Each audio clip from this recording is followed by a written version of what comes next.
you if I'm going to do it. Like, that's not how foreign policy gets done, you idiots. Are you entertaining the idea of preemptive strikes against Iran's nuclear facilities? Against Iran's nuclear Well, I facilities? can't tell you that. Would you? I mean, it's a wonderful question, but how can am I going to do preemptive strikes? Why would I say that? Can you imagine if I said yes or no? You'd say, that was strange that he answered that way. Am I going to do preemptive strikes on Iran? Is that a serious question? How could I answer a question like that? And he's saying perfectly obvious things. Now, the media would have gotten an answer from Joe Biden in which he said, oh, yeah, we were Israel and preemptive strikes bad, you know. He would have immediately caved to the narrative. Trump's like, no, I'm not telling you what I'm going to do, which is a perfectly obvious response to this stuff. And it is refreshingly obvious at this point. Meanwhile, President Trump continues to stand behind his Secretary of Defense pick, Pete Hegseth, who I think is going to cruise the nomination. I think that Hegseth gets through. I think he should. I think Pete is a good pick for Secretary of Defense. He's out of the box and interesting, which is precisely why a lot of people hate him. Here was President Trump pushing Pete Hegseth. And, you know, Pete Hegseth gave up a lot because he was going big places in Fox, big places, a lot of money. And he didn't even hesitate. When I said, do you want to do this? He said, absolutely. I said, you know, if it doesn't work out, you'll never have the opportunity that you have right now in terms of the world of entertainment or business, whatever you want to call it. You'll never have that opportunity again. In fact, it could be just the opposite because it's nasty out there. He said, I don't care. I have to do it for my country. He gave up a tremendous amount. If this didn't work, it would be a tragedy. Because, but that's what he loves. He loves the military. I never talked to him about anything else. He'd talk about the military. He'd come to see me about a soldier that was... It is disgraceful, Eric. Are they still giving it to him? Who's still trying to give it to Hegseth? Unfairly treated. And could I help? That's the only thing I virtually ever talked to him about. Good for Trump for not dumping Hegseth despite whatever controversy is attendant on Pete's nomination. Meanwhile, President Trump, again, he's pursuing a course of pragmatic moderation on a wide variety of issues. So he has nominated RFK Jr., of course, very controversially, to head the Department of Health and Human Services. And he's asked by the media, you know, RFK Jr. has been very anti-vaccine. So what about things like the polio vaccine? Trump's like, are you crazy? I'm not getting rid of the polio vaccine. Like, that's been a good one. On vaccines, do you want RFK Jr. to revoke any vaccines? No, I want him to come back with a report as to what he thinks. We're going to find out a lot. We're doing two things. We're going to have tremendous cost savings will come out of this. That's a minimum. And we're also going to have, and I think, very serious discussions about certain things, whether it's pesticides. Spend $100 billion. He's experiencing a polling honeymoon right now. This should be obvious. RFK Jr. has been very anti-vaccine. You want RFK Jr. to... Bad's happening. Again, you take a look at autism today versus 20, 25 years ago. It's like not even believable. So we're going to have reports. No, nothing's going to happen very... Dude, Eric, you know what did I say, Eric? What did I say about a month ago, Eric? I said, watch for around the election time. That's when crazy stuff happens in international relations. And look what happened with basically the entire world geopolitics have been completely realigned in the last month or so, 2 months. Crazy, isn't it? Always, right around the election.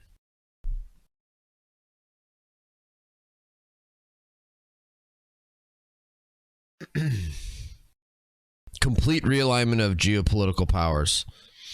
Quickly. I think you're going to find that Bobby he's a very rational guy. I found him to be very rational. No, nothing, you're not going to lose the polio vaccine. That's not going to happen.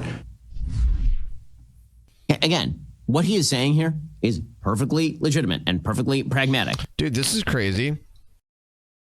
Drudge Report, Dow tumbles more than 260 points for 9-day losing streak, its longest since 1978.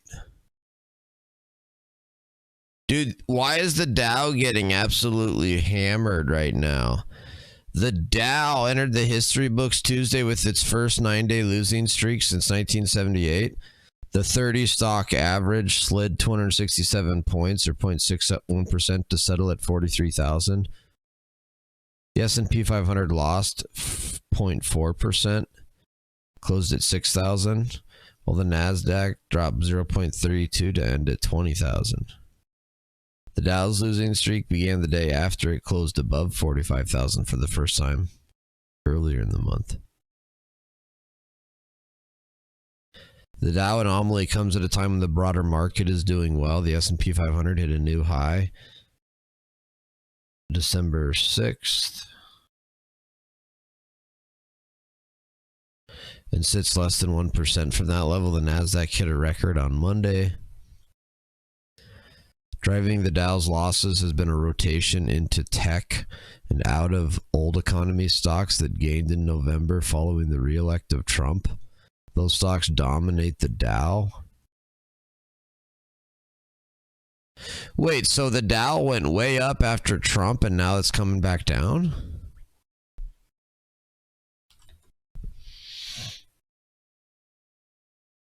No, let's go to a year.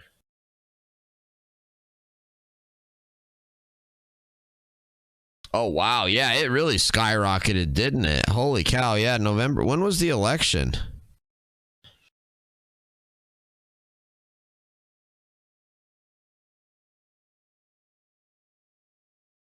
Yeah, right around the election, it massively spiked. Okay, and now it's coming back down. All right. What's strange is that NVIDIA, a new tech member of the Dow that joined in November, has also struggled despite the tech sector's recent gains, slipping into correction territory Monday. Tesla was higher again Tuesday, though Broadcom lost 4%. Wall Street is waking up to the fact that a Trump presidency may not be as great for stocks as some people hoped. Financials and industrials jumped on his win, but now may have to face higher rates and trade uncertainties, and healthcare faces its greatest political risks in recent memory. Some of the concern driving profit taking in the non-tech stocks centers around the upcoming Fed Reserve interest rate cut decision Wednesday. Traders are pricing in a 95% chance of a quarter-point cut. According to CME's FedWatch tool, there's concern among investors and economists that the central bank could be making a mistake, risking stock market bubble or sparking inflation. The Mag 7 performance chasers are taking one last sprint towards 2024 year-end so far in December, leaving the rest of the S&P 500 stocks on the sidelines and kicking the Dow to the curb.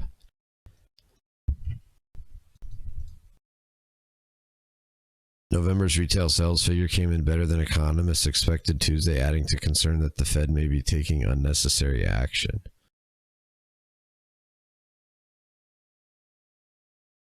November's retail sales figures came in better than expected Tuesday, adding to concern the Fed may be. How are November retail sales figure better than expected, dude? I think it's doom spending. I think it's doom spending and YOLO spending.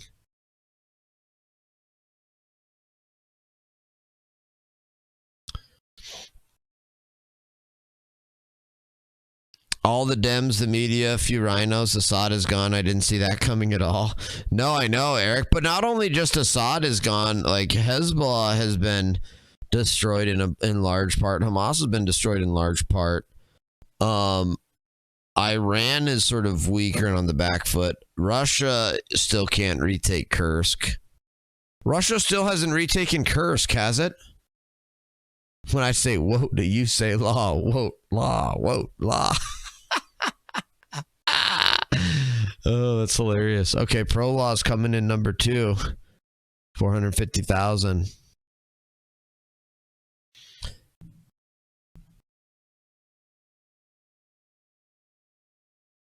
And that is what you should expect from a Trump presidency. I know, contrary to popular opinion, Donald Trump is not going to come in like a bull in a china shop and simply start breaking every single thing, including the good things. He's going to break a lot of bad things, and he's going to maintain and expand the good things because he is not an ideological creature in general.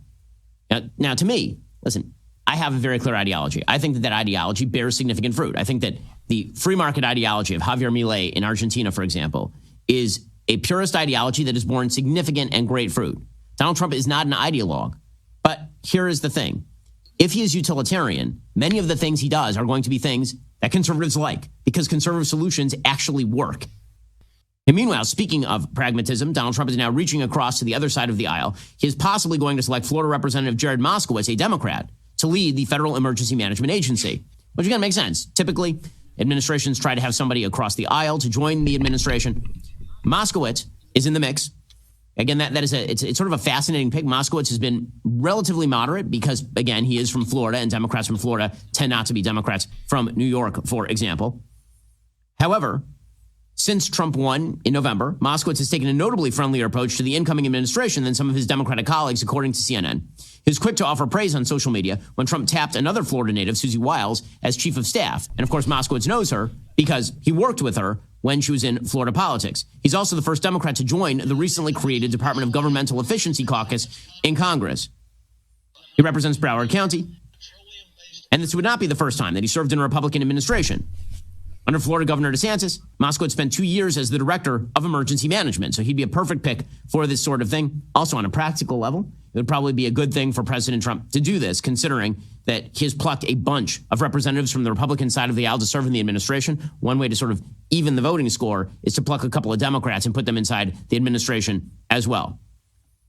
So whatever you expect from President Trump, do not expect extremism, because that is not what you are going to get. And that's what's going to shock so many people in the media. It's why their narrative on that one, too, is going to end up being false. Well, meanwhile, if you were thinking the left wasn't weird enough, well, I've got a weird one for you. So Ketanji Brown Jackson, who should not be on the Supreme Court. She is a terrible justice, and apparently she is the ultimate theater kid. According to the New York Post, Justice Ketanji Brown Jackson briefly ditched the black robes and drama of the Supreme Court and made history with her Saturday night debut on Broadway in the musical & Juliet, a queer reimagining of William Shakespeare's classic Romeo and Juliet. Jackson, who once told members of the Senate that she couldn't define what a woman is because she's not a biologist, portrayed Queen Mab, described as a she-her character on a production poster during her brief Broadway stint on Saturday. She took the one-time walk-on role in the sold-out musical that had first premiered in 2019, which had 2 scenes crafted for her specifically to fulfill a lifelong dream of making it to Broadway. She went on CBS Mornings and explained, quote, "I just also think it's very important to remind people that justices are human beings, that we have dreams, and that we are public servants. I guess this moment reinforces for me that anything is possible. Here is her magnificent performance as she-her Queen Mab in queer Romeo and Juliet Broadway show & Juliet." Female empowerment. This is the weirdest, most awkward thing. Sick. We have a very special guest, Supreme Court Justice Ketanji Brown Jackson. I like it too. I think what I like about it is that I am having a very strongly negative reaction to it. Like I hate it. Which makes me think it must be brilliant.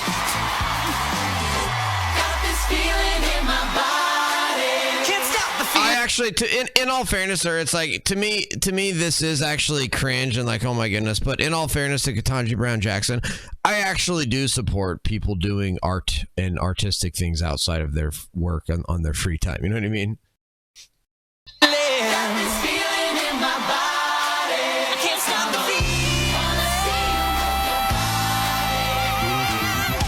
did it. I made it to Broadway. And not based on your talent, you didn't. My goodness. By the way, what exactly is that musical about? It explores the world of Romeo and Juliet, in which Juliet didn't kill herself after discovering her star-crossed lover Romeo dead from suicide at the end of the tragic play. Instead, Juliet seeks love again and heads to Paris with a non-binary character, only to later get tangled up in a love triangle. No. That's a Romeo and Ketanji Supreme Court Justice was in a play about a non-binary Romeo and Juliet story. What? Retract everything I said.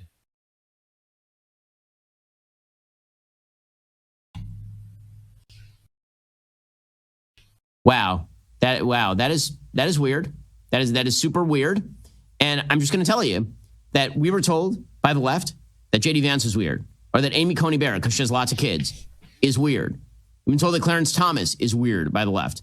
Okay, by the way, Clarence Thomas is so not weird that he and his wife go on like road trips across the country in an RV, and they go to just like classic Americana sites. That's how typically all American Clarence Thomas is. Meanwhile, Ketanji Brown Jackson, her idea of a good time is, what if I go and debut for 3 lines on Broadway in a queer musical? And what in the world?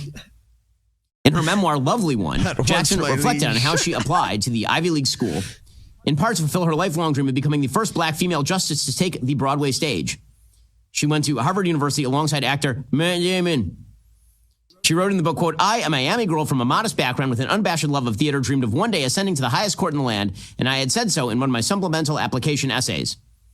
During a tour to promote her book, Jackson broke out into singing a few times and performed several lines from Schoolhouse Rock to demonstrate her unabashed love of theater. I don't think that she should be deciding what the Constitution means. I'm just going to put it out there. She can't define what a lady is, and she's a theater kid. So enough of this. It is bad. Alrighty, folks, coming up, we're going to get into a controversial strike by Ukraine against a senior Russian general in Moscow. If you're not a member, become a member, use code Shapiro, check out for 2 months free on all annual plans. Click that link in the description. Dude, what? This guy's startup is now worth $62 billion. It gave away its first product free. As CEO of Databricks, Ali Ghodsi has performed a series of strategic surgeries to make his company one of the fastest growing startups in Silicon Valley. Wait, what? When he was in college in Sweden, Ali Ghodsi read an article about a chief executive who was hired to save a struggling tech company. It reminded him the surgeries his parents, both doctors, performed while he was growing up. I love the fact that you could think about large corporations as patients and you could perform surgery on them to make them super healthy and successful. Ghodsi is now CEO of a software company called Databricks, which has quietly become one of the fastest-growing startups in Silicon Valley. The 11-year-old company is now valued at $62 billion after securing $10 billion from investors, including Andreessen Horowitz and Thrive Capital. The new funding announced Tuesday is among the largest in the history of venture capital. Ghodsi's gotten Databricks to the point thanks to strategic surgeries. He said he's performed to keep the company healthy after taking the reins in 2016. He refashioned the business by charging for an upgraded version of the software that the company had been given away for free 2 years ago when investors demanded efficiency. He slowed hiring and had his engineers build an AI bot called R2D2 to boost productivity. Today, data scientists at some of America's largest companies use Databricks software to analyze the large volumes of information they collect, a tool that's become even more valuable with the rise of AI. Walgreens uses Databricks to help forecast inventory for filling prescriptions, while Rivian uses it to improve the battery life of electric trucks. Ghodsi was born in Tehran in 1978 on the eve of the Iranian Revolution. 5 years later, after his parents became political targets, the family fled to Stockholm, where they lived in student dorms. He began coding on his home computer in 4th grade. Coding on his home computer in 4th grade? Numb, what's up? Goku Gains, what's up? Right now, AI tech is breaking out, bro. If you want to invest in something, invest in AI tech right now. Problem is people have already been investing in it for a long time, and it's freaking already sky high. AI is very much on the hype curve right now. Yeah, I would say it's like almost too late to try to invest in AI. It's already been overhyped, I would say.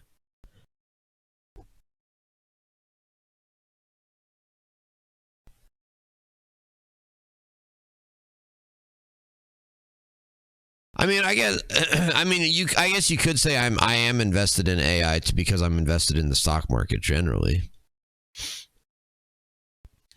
But like, I'm not like invested in Nvidia, you know, or like any like specific AI companies. Specifically, just generally the stock market.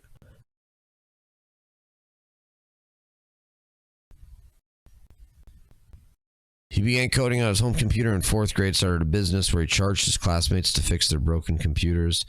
Ghodsi enrolled at a local university called Mid-Sweden University with plans to study consumer science. On his first day, his roommate, a business student, jokes that he would one day become Ghodsi's boss. Ghodsi enrolled in a class his roommate was taking and added a second major in business.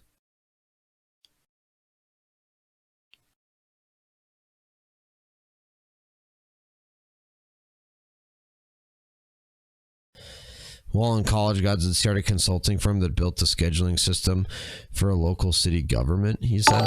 How is that possible? Whoa!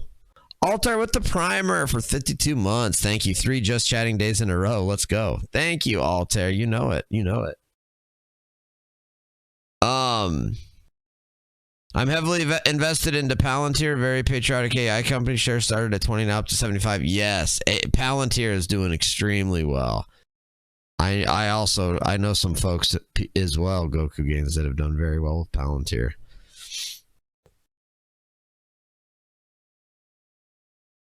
But yeah, Palantir, Peter Thiel, that's a really interesting company. Thank you again, Altair, for the primer. Dude, how do you start a consulting firm that builds a scheduling system for a local city government in college? I mean, this guy just must be like obviously naturally a genius. Both of his parents are doctors. Like,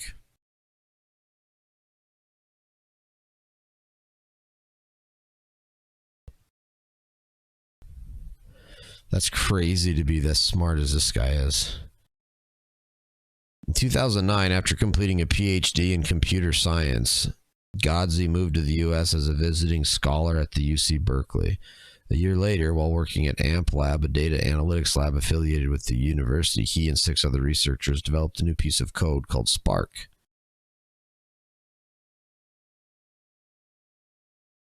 Spark became an instant hit among data scientists for its ability to analyze messy data sets at record speed, at one point setting a world record for sorting through 100 terabytes of data in 23 minutes, beating the old record by over 40 minutes. The 7 researchers decided to business around it, called Databricks. They asked Ben Horowitz of Andreessen Horowitz for $200,000 to launch it. Horowitz encouraged them to think bigger, writing an $11 million check on behalf of his venture capital firm.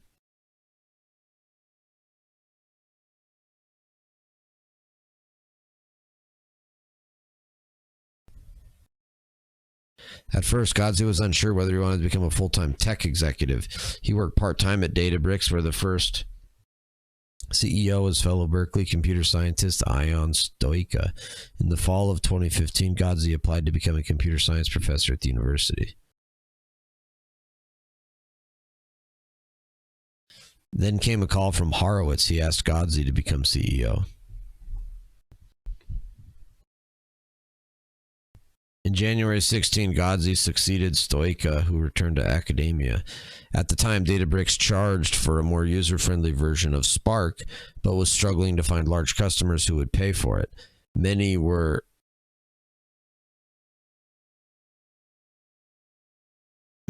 still downloading the software free off the internet.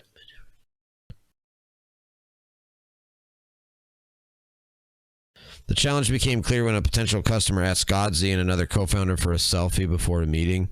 When the pair later asked whether he'd be willing to pay $10,000 for the software, the customer scoffed. "Why would we ever pay $10,000? I'm just going to get it for free."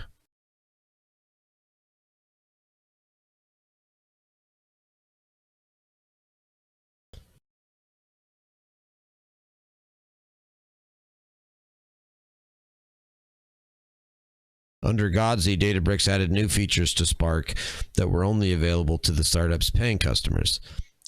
I don't understand, like, so they've got a business where they gave their product was free and they just gave it away, and they wondered like why they weren't doing well. Like, I'm so confused. I know people with computer science degrees who are clueless. No, I know people with law degrees who are clueless. But no, I get it for sure. I get it. He then hired hundreds of salespeople to sell it to companies targeting business giants like Capital One and JP Morgan.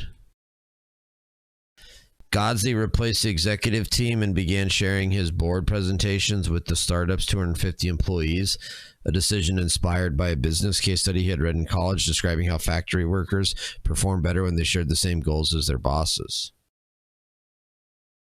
In 2016, Horowitz brokered an introduction for Godzi to Microsoft CEO Satya Nadella, hoping to strike a deal to integrate Databricks with the tech giant's Azure platform.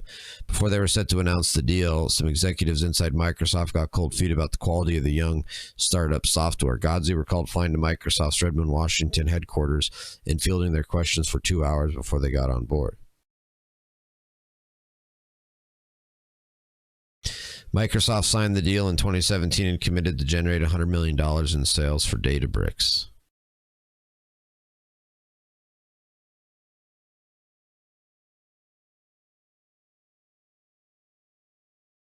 A few years later, Godsey led a crucial push to expand the company's business. Spark focused on analyzing enormous data sets like server logs, but he wanted to combine that with more organized data stored in tables like sales info. That was a much larger market featuring rising software companies like Bozeman, Montana-based Snowflake. Whoa. Montana.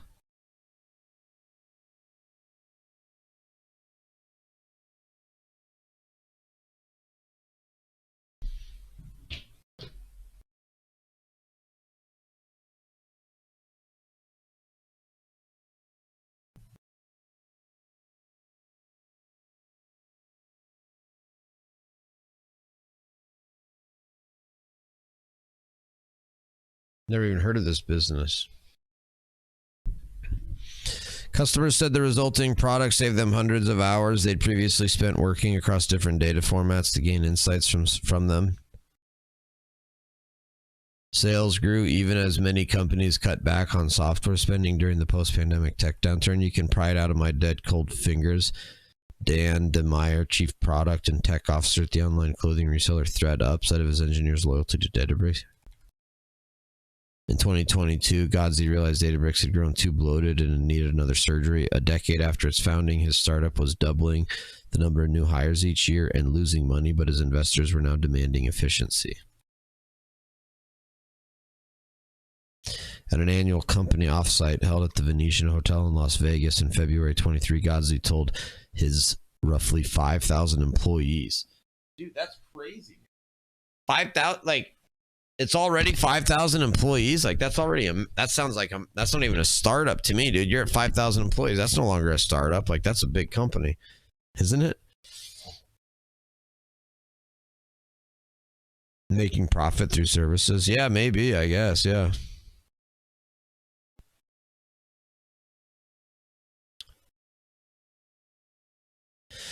He shared a giant chart tracking progress toward the goal. Profitable within 3 years, the chart became so widely referenced among employees it even got its own nickname, the Kant curve. Godsey began personally approving all new hires while offshoring jobs to countries with cheaper labor such as Costa Rica and India. The company holiday party was cut, as was its annual company-wide offsite. The startup's engineers began building AI-powered bots to automate internal tasks. Unlike most big tech companies trying to economize around the same time, though, Databricks didn't lay off workers.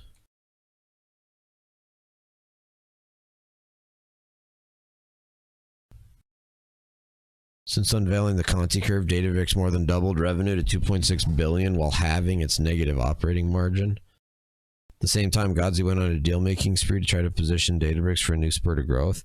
In the summer of 23, he called Naveen Rao after learning Rao was fundraising for a 2-year-old AI startup, Mosaic ML.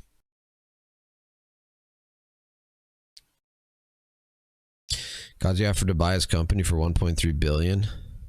Databricks customers now use Mosaic to build AI models that can predict spending habits or determine which promotions to offer their clients.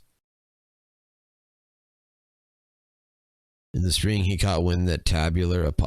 Dude, when you're talking about like billions and billions, like buying other billion-dollar companies and stuff, like, are you still a startup?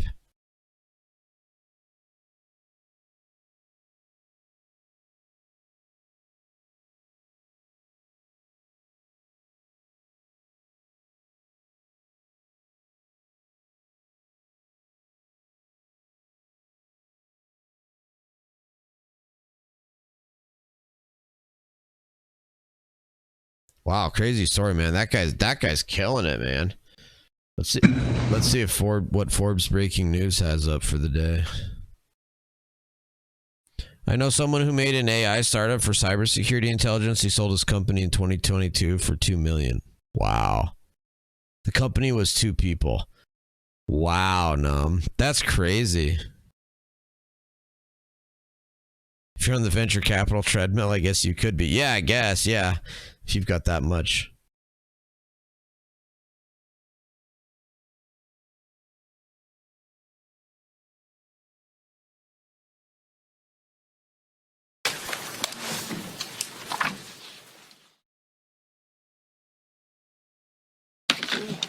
I'm grateful to the Democratic Policy and Communications Committee for joining me here today.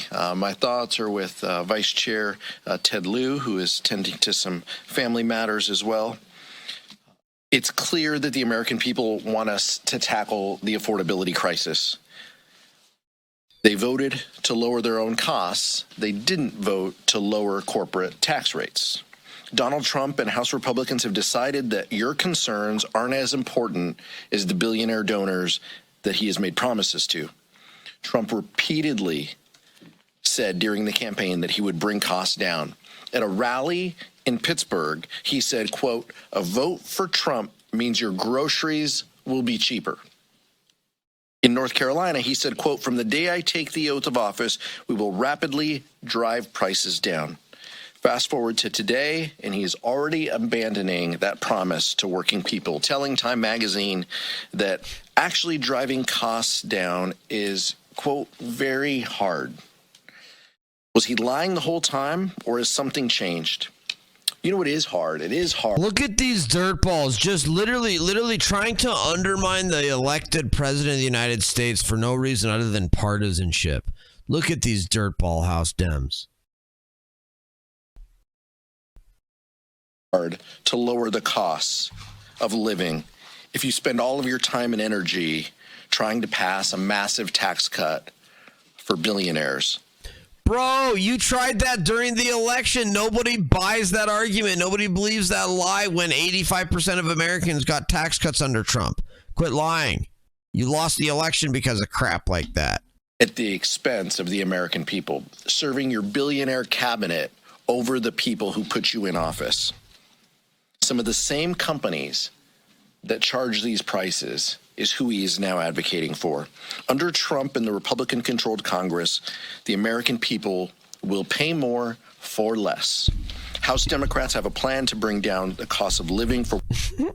All right, bro. Sure, bro. All right, let's get a Young Turks breakdown, should we? President, yes, I did that. Yes, it's now... Looking back on it, it seems funny, but hey, we tried to push Biden. Now we did.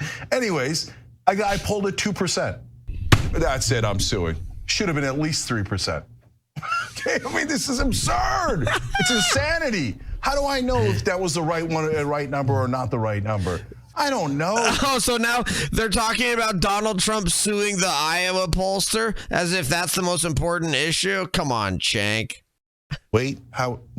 No, she's embarrassed. Yeah, she retired, right? Because she got it wrong, not because she was part of some lunatic conspiracy theory where Trump would lose by winning. Okay, and finally, so I say all this in social media. Wow, that's amazing, Num. And then Laura Loomer. Yeah, it's just incredible, Num. Like what some people are able to create and make is just incredible. Wow. Replies. Toxic. What up, Toxic? She's very level-headed, so I'm curious to hear her take on this. Yeah, she's like, see, he's back to attacking Trump. That's why we should never forgive him. Laura, we are not like you, okay? I think you're crazy. I want nothing to do with you. The idea, she's demented. Like, she thinks I'm trying to position myself to be allied with her. We think you're crazy. We want nothing to do with you. Okay, Laura? Wait, listen. Who asked you for your forgiveness? This is just, who are they talking to? One of their viewers? This thing has just gotten to be the most toxic place. The Young Turks is just absolutely imploding with toxicity. Aha, you see, they're not with Trump. How many times do we have to say we're not with Trump? Okay, we do a news show here where we criticize politicians. And by the way, so now the Young Turks are having to, Cenk Uygur's having to go on the Young Turks and say he doesn't support Trump? Politicians, and we criticize all of them because they're always constantly doing things wrong, and very few times they do things right. We give them credit, unlike any other news show, right? So it's called honest reporting. Look into it. And so nobody's asking for anything, and we're going to give you the same exact opinions we gave before. And on this, Trump is a total and utter clown. That's awesome. Yes, so I hope that's clear enough. Yes, for everyone. Makers Dave. I have. All right, Makers when we come Dave, back from the break, we have some big updates on. Dude, absolutely hilarious the way that these clowns are just going off the rails. Thank you so much. Thank you. What political and legal system do you believe would best ensure the protection of the rights of all ethnic and religious groups in Syria including the Kurds, your ally, do you consider federalism to be a suitable solution in Syria? So that's not a decision for the United States to make. That is a decision for the Syrian people to make. One of the things that we have been... How disgusting for him to say that. You know what George Washington said? George Washington said that he hoped and prayed that the Constitution would become close to everybody in the world that's a stranger to it.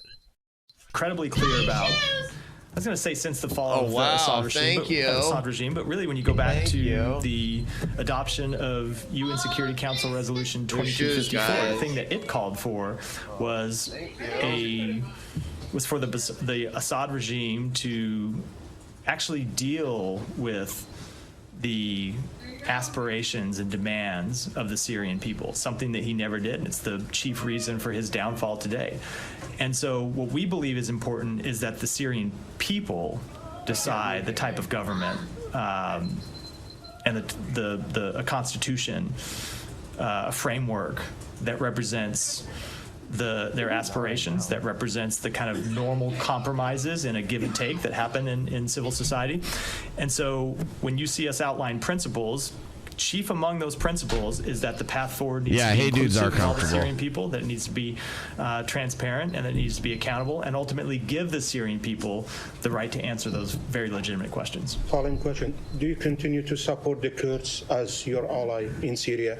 Yes, we do. Yeah, that's just so disgusting. That's just so disgusting for somebody, an American State Department spokesman, to be asked, hey, what type of government do you think would be a good idea for Syria to put in place? And for him to say, oh, that's not up for us. That's not up for me. I have no position on that. No, we don't say that's up for them. We don't have.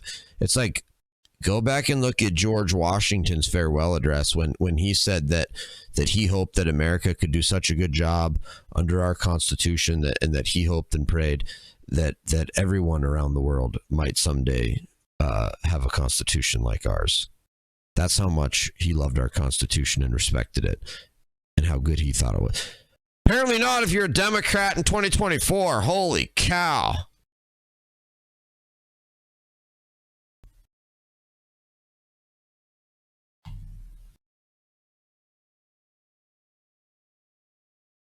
In and of itself, just given the volume of drone flights we see on a given day, is not something that's new. We take all of those seriously. We will typically, when we detect them, attempt to classify them and take appropriate measures. Is it possible that some of those are surveilling? Absolutely. But can you make that assumption in every case? Not necessarily. So in each case, commanders have the authority, installation commanders and authorities have the authority to respond appropriately, and will continue to do that. And just one other topic, Ukraine. Did the U.S. have any role at all, either providing intelligence or otherwise, in what looks like a targeted killing of the Russian general? Yeah, I can tell you we were not aware of this operation in advance. We do not support or enable those kinds of activities. I've seen the reports. Don't really have any information to provide other than what I've seen in the press, and so I'd have to refer you. Gosh, these spokespeople for the Democrats are just so freaking bad. Whose question? How'd the meeting go? It went good, very positive. He's upbeat. He is 9 months older than me, so he's got a lot more knowledge than I do. But we're basically the same age, and I remember his past and how he grew up, and it was fun to talk to him about his family. But at the end of the day, we talked about abortion, and the big thing about abortion is he's telling everybody, he said, listen, whatever President Trump, I'm going to back him 100%. And of course, President Trump is for the three exceptions. We've all heard that. We talked about our farmers in Alabama, which they're very concerned about food and food safety, but not go overboard where we can't have good crops. And I can understand that, and he's very on board. He understands our farmers are in trouble, and we want to make sure that we have farmers that can make a living, and we don't lose our family farms. What specific questions did you ask him about abortion? What concerns did you have? I just asked him. I said, in the past you've been pro-abortion, and he said, well, it's basically he and President Trump had sat down and talked about it, and both of them came to an agreement. Hey, Roe Wade is gone. gone back to the states, let the people vote on it, and that's been mine all along. I'm pro-life, but I am glad that the American citizens have a chance to vote in their state, and he's the same way. President Trump has said that he does support it going back to the states, but this role is a federal role that he would be confirmed to. Did he indicate, or did you talk about what might happen with abortion drugs under his overview? No, we didn't talk about abortion drugs at all, so I can't elaborate on that. I'm sure somebody will ask him down the way. Man, I swear it's like every clip I watch, every time I watch a clip, there's.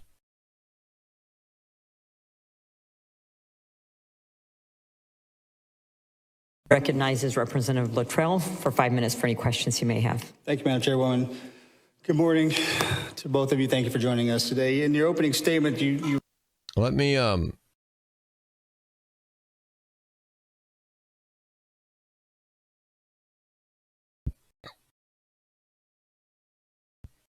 take a quick break. Some newly obtained video shows the moments leading up to a deadly explosion that killed a top Russian general today in Moscow. A source tells us that one of the men you're about to see is in fact Lieutenant General Igor Kilorov. And we can't show you the blast itself because it's too graphic, but here is part of the footage.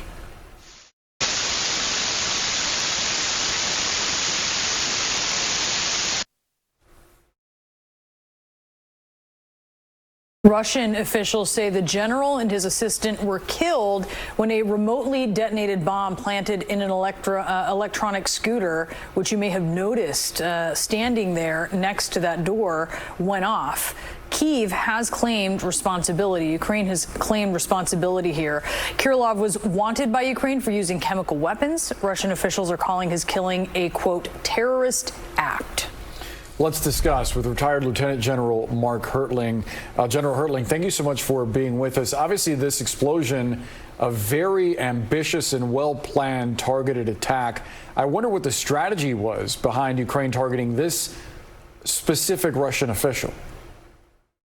Yeah, well, this isn't the first, Boris, as you know, and some of the reporting CNN has put out has showed that there have been multiple attempts at killing high-ranking Russian officials. On this particular one, it was a very good targeting approach because this individual is in charge of what's called the NBC capability of Russia, nuclear, biological, and chemical weapons.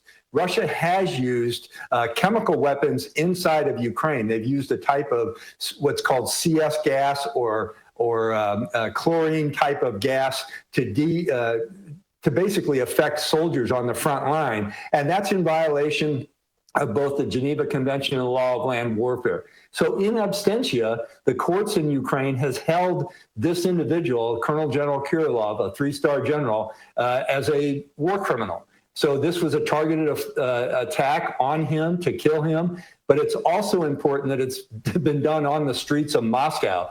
Some of the targets that have been conducted have been close to the city center. So you're seeing, basically a psychological approach to tell Russian soldiers, Russian generals, there is no safe place for you. If you're not on the front line, we're still going to come after you. And this is a valid target under the laws of land warfare. What's also significant here is that a source quickly told CNN that Ukraine's security services were behind the assassination. What do you make of the speed with which Ukraine claimed responsibility here?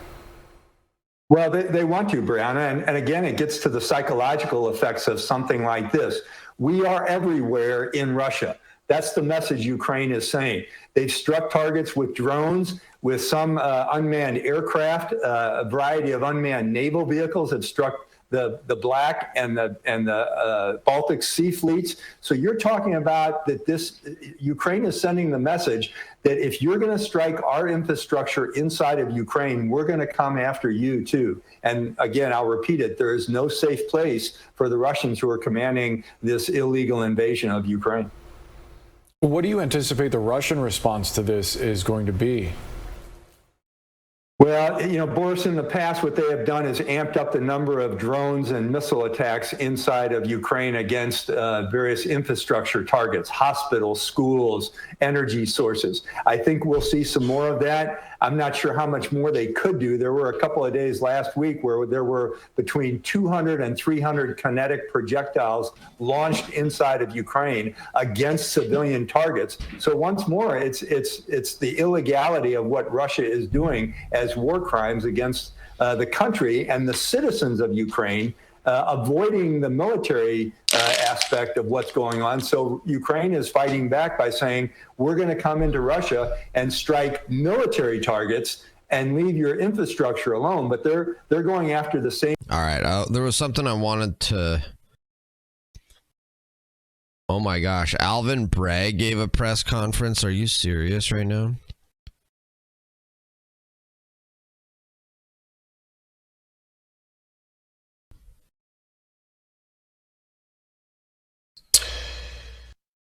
Oh, there's no audio for that. House Veteran Affairs Committee. Pentagon official peppered with questions about drones. On drones for a second, what was the thinking behind sending additional detect and track systems to Picatinny Arsenal and Naval Weapons Station Earl? And are there other facilities that might get more of these systems in the future? Yeah, so a couple things. So first of all, again, a lot of focus on this right now for all the obvious reasons, some of which includes those sitting in this room here. And so we're going to take this seriously. And so ensuring that installations, in this case Picatinny and Earl, have the capabilities they need to detect, to identify and track as appropriate in the event there's drone activity near those facilities. To your other question, this is exactly what the counter unmanned systems strategy that DoD put out recently talks about, is looking at what are those priority installations, what are the trends when it comes to unmanned systems or unmanned aerial systems as well. By the way, James Dougal in the house. James Dougal in the house. How would you describe America as a nation in one word? Liberalism. I would say conservatism. No, welcome to the stream, man. Thanks for stopping in. Hope you enjoy it. Guess, what's up, Guess? So now the new drone theory is they belong to the Department of Energy Security Operations. They're looking for stolen nuclear material, stolen from Newark. The fact it was stolen 4 weeks ago, and now is that right? Because this guy's not telling us jack crap. And what does the DoD need to be doing in order to address that issue, particularly when it poses a potential threat to our personnel or installations? The thing is that I think we've all recognized the fact that unmanned systems are here to stay. They're a part of modern warfare, and whether it's here in the homeland or overseas, we want to make sure that we're doing due diligence to protect our forces and protect our equities from a national security standpoint. So, I think you'll see us continuing to look at that, and it's something we're going to continue to take seriously. What systems are being sent and when will they arrive? All right. Thanks for the link. Fox 5, New York. New Jersey mayor links drone sightings to missing radioactive material.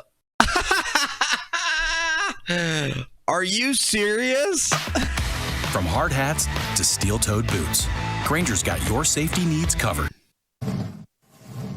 There is growing concern and a demand for answers about the mysterious drones hovering over the tri-state area. In New Jersey, the flying objects have been spotted over residential neighborhoods, restricted sites, even near President-elect Donald Trump's home and critical infrastructure. Belleville Mayor Michael Mellum says the drone sightings are creating anxiety in his town, and he's looking for answers. And he joins us this morning right here on Good Day New York. Thank you for joining us, Mayor. President-elect Trump says that the Biden administration knows what's going on. Our government knows what's going on. You're the mayor of Bellevue. What do you know? We know very little. About 6 days ago, there was an unprecedented briefing with every single mayor in the state of New Jersey, along with every member of our state legislature. We learned exactly at that time what the state knows, which was very little. Since then, information has not been forthcoming, and it's this. Give me a break. It's not that hard to. We just saw the video of them. It's not that hard to figure out what they are. Go fly a helicopter up there. Go fly a jet up there. This ain't hard. Lack of transparency, in my opinion, that's doing nothing but fueling conspiracy online. Do you have any idea what it could be? How ridiculous. Or which side it could be, where it's coming from? Yeah, I can tell you what it's not. We know for a fact it's not little green men, and more than likely it's not a foreign adversary, because they would be able to figure out how to turn off the blinking lights. These drones are huge. We had a mayor yesterday on the call with the White House telling them that he had 6-foot drones hovering over his house, yet they continue to tell us we don't know what we're talking about. It's misidentification. Certainly there's some misidentification probably going on, but I could assure you that we are seeing drones in New Jersey all over the place. All right, so Bethany Frankel, I know she's not like, you know, the New York Times, but she says that she has like some kind of contact at the Pentagon and that it has something to do with radioactive material in New Jersey. What are you hearing? So here's what I know. I know that we were told by our state police that we have assets over our critical infrastructure. Now, depending on your point of view, that's either concerning or comforting. I think it's comforting because it's probably us listening and watching. We also know that we have drones that are flying in a grid-like pattern. In my opinion, they're looking for something. What might they be looking for? Well, potentially, we're aware of a threat that came in through Port Newark. Maybe that's radioactive material. There was and there is an alert that's out right now that radioactive material in New Jersey has gone missing on December 2nd. It was a shipment. It arrived at its destination. The container was damaged and it was empty. Okay, potentially, wait, we're looking stop for right that. there, Mayor, because that's very important information. And that came from a credible source. That came from the U.S. government. And so it's missing? Missing. And they think it's in New Jersey, or it could be anywhere? It was lost in New Jersey, in transit. And again, this is just an example of what I think that we're sniffing for. I think we do have the assets that can go up and fly around and sniff things, which is why we're not seeing the uptick we used to see in Belleville anymore. It's kind of moving, but we're seeing alerts that it's happening now in Pennsylvania. And that's right about the time that the drone sightings began, right? Yeah, drone sightings began about 4 weeks ago. Okay, so when you take a look at this, if this information is indeed credible, why wouldn't the government say, it's us? That's the crazy part about this. We've gotten very little information. Even yesterday on that call with the White House, literally mayors were told, you guys are seeing things. There's no credibility to this. We had one mayor, like I said, had drones over his house. I mean, I'm streaming right now.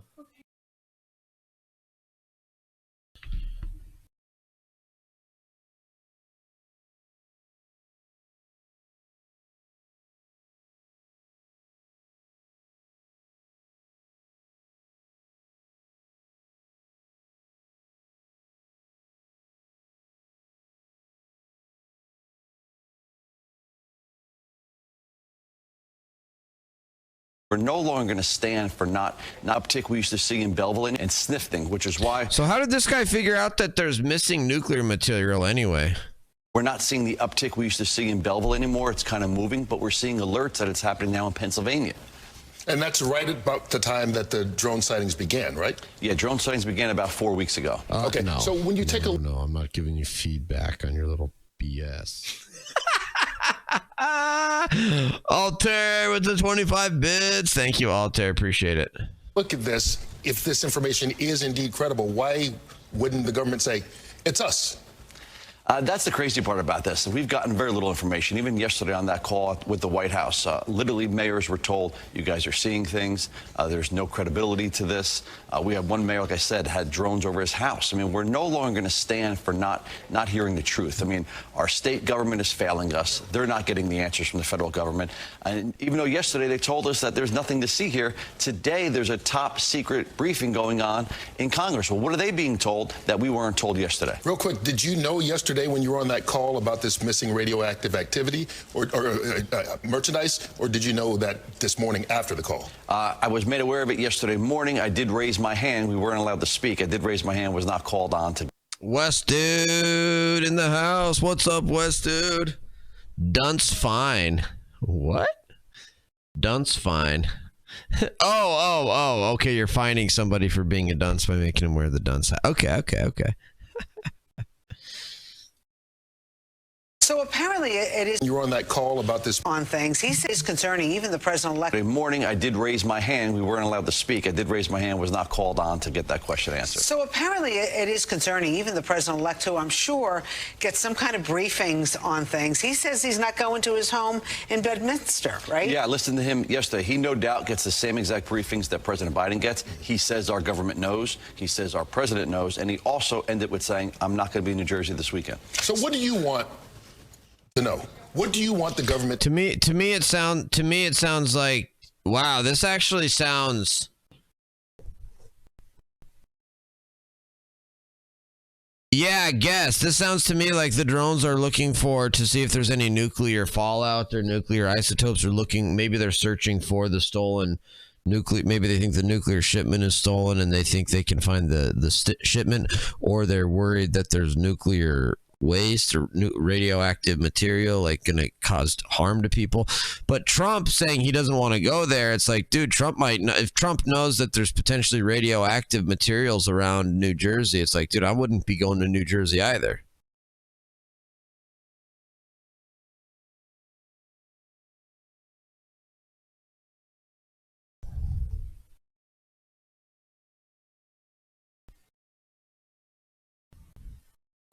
This kind of broke the story.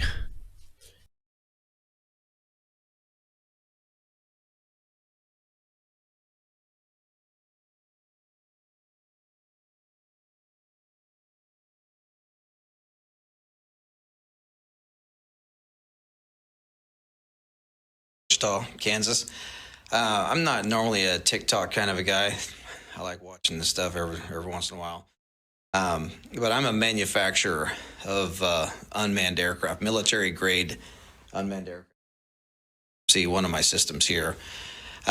There's all of these mysterious drones going on off the East Coast, and as a professional, as a subject matter expert. What? Hey everyone. But I'm a manufacturer of unmanned aircraft, military grade unmanned aircraft, as you can see one of my systems here. There's all of these mysterious drones going on off the East Coast, and as a professional, as a subject matter expert, I wanted to give you all my opinion on what I think could be going on with these drones. I don't particularly believe that these have a nefarious intent. I could be wrong, but I want to give you the truth and what I believe. It's my own opinion, and I've not bounced this off of anybody. So, if you think it's bullshit, whatever, that's cool. I don't want to spread misinformation, as we know that there's a lot of that going around. But anyway, back in the 1980s, Ronald Reagan had dismantled the nuclear program, and there were, with Russia, there were countless nuclear missiles that were. What's an SME, Altair? I must have missed that. And disposed of. Well, there were over 80, I believe. There were over 80 nuclear warheads that were in Ukraine that came up missing. Okay. We don't know where they are. Maybe somebody does, but nobody really knows where these are. And I speak with some pretty high-level government officials on this stuff, and it seems only some government nerd who is a government nerd would say subject matter expert, because that sounds like some government regulation term. That probably comes from the Code of Federal Regulations. If I was the Secret Service, they better be setting up nuke isotope spotters for protection during the inaugural. No kidding, right? As though that is the case. So I spoke to a gentleman. Dude, this is crazy. Okay, so hold on. So this guy came out 3 days ago. So this guy came out 3 days ago, makes this video thinking maybe there's something to do with nuclear weapons from Iran or Ukraine. And then this comes out 3 days later. New Jersey mayor links drone sightings to missing radioactive material. Let's to finish tell this. We're you and almost the done general with this. public? I want them to be clear with us. I want transparency. I want them to say these are our assets. There's no need to concern about what's flying. The question should no longer be who's flying these drones or who owns them. It should be what they're looking for. Tell us they're ours. Tell us that they're protecting us, and tell us what the threat is. Okay, we're coming up on the holidays. Is everybody going to be safe? I hope so. What do you want people to do if they see them? That's a great question. So we've been told that pilots out of Newark Airport are getting hit with lasers. You cannot take the law in your own hands. We do not want you shooting at them. It is a federal offense to shoot on an aircraft. Drones are considered aircraft. And please do not try and hit them with lasers. Our pilots are being distracted. So you think they're American, they're our government, and they're looking for something that went missing that could be very dangerous? Absolutely. All right, Mayor, you got to keep us in the loop here because Absolutely. we haven't heard any of this stuff in New York. Absolutely. This is good, credible information. stuff. It's Yes. good, credible information. And it's all verified and comes based, everything that I based my opinions on come from my briefings that I've gotten. Your briefings by the government. Thank you so much. Good luck. Thank you. All right, thanks for keeping us. Wow, dude. Okay, so now let's go back and watch this guy from 3 days ago. A few months ago, who was trying to raise an alarm to the highest levels of our government, which they had their ears closed, about this one particular nuclear warhead that he physically put his hands on. He physically touched this warhead that was left over from Ukraine. And he knew that Thank that you for the thing was follow. headed towards the United States. Okay? That is a very serious deal. And everyone knows that the United States government, this administration, is... Yes, Goku Gaines. Obviously, that's the question, Goku Gaines, is obviously the concern now is people's health. I'm thinking that if the federal government doesn't want people to know why these drones are up there, and if the reason they're up there is because they're looking for radioactive material, it becomes pretty obvious why the government doesn't want the public to know. Because as soon as it comes out that these drones are up there, are government drones searching for radioactive material, that's going to cause a panic and people are going to get the heck out of there. And that's what the government doesn't want that. I mean, I think that's kind of obvious at this point, isn't it? pushing to get into a war with Russia. We all know that. We all feel it. We all see it. Okay? Well, back up a few years. Not necessarily Goku Gaines. Not if it's like if it's a nuclear bomb or whatever, let's say, and it's like giving off radioactive material, like it might only be impacting like a small area.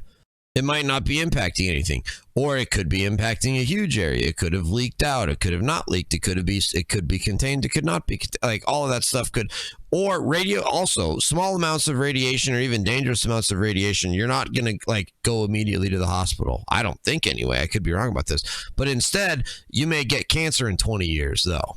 You know, like radiation doesn't send you to the hospital the same day you get radiation. It's more of like, no, you might get cancer in 20 years though, type of thing. Y'all remember when those drones were mysteriously flying across the Interstate 70 corridor from Colorado up into Nebraska, down here into Kansas, and out into... They should be using those Geiger counters, guess. Yeah, we should get a bunch of random people out. Anybody in New Jersey, you should go buy a Geiger counter and get out on the street and start doing Geiger counter tests on New Jersey. Absolutely. Missouri. Well, it was believed that those drones were looking for radioactive material because there had been some material that come up missing here in the United States, and they felt like it was high probability that the nuclear or the radioactive material would be taken along the Interstate 70 corridor heading east or west or south. So from what we understand, they were out there trying to find this radioactive material. Now, drones, they have no reason to be in the air at night unless you're doing some type of ISR work, intelligence, surveillance, reconnaissance, looking for bad ISR work. Yeah, this guy's a nerd. Bad guys, or looking for a victim, a search and rescue victim, or law enforcement, or some type of military project, right? There's no reason for a drone to be flying at night, really, okay? Because they don't see shit. So, unless you have thermal optics, drones really don't see stuff. You need to do mapping during the day. If you're going to do farming stuff, you mostly do it during the day. The only reason why you would ever fly an aircraft, an unmanned aircraft at night, is if you're looking for something, whether it be a person or trying to smell gas. We have methane gas detection systems that can detect gas leaks in pipelines. You really wouldn't use thermal optics for trying to find gas leaks, just simply because the only way you're actually going to find a gas leak with thermal optics is if the gas leak is aggressive enough that it has a difference in temperature. Because thermal imaging, it creates a digital image based off the temperature variance. So whatever is different in temperature, it creates an image. Usually gas leaks so slow that it goes quickly into ambient, before you can even see it. So we have special sensors that can detect gas leaks. We also have special sensors that can detect radioactive material. So with this gentleman that I had spoken with, who was trying to raise the alarm to try to get somebody in the government to say, hey, we need to work together to go try to find this nuclear warhead, none of that ever happened. They knew that warhead was on its way to the United States. That's all that ever came of it. Nothing ever happened. This government did not. I don't get this part of it. Why would we be sending a nuclear warhead from Ukraine to the United States? Why is there any kind of nuclear shipment coming into New Jersey? That's making no sense to me right now. Not do anything at all to help this gentleman raise the alarm and raise awareness that there is a very deadly weapon on its way to the United States. It's out there. Nobody knows where it's at now. It left Europe. Now it's gone. So my own guess, is that these drones are not nefarious in intent. If they are, they are, but I doubt it. But if they are drones, the only reason why they would be flying and flying that low is because they're trying to smell something on the ground. That's it. There's no other reason for a drone to be flying in the air other than to piss a bunch of people off at night.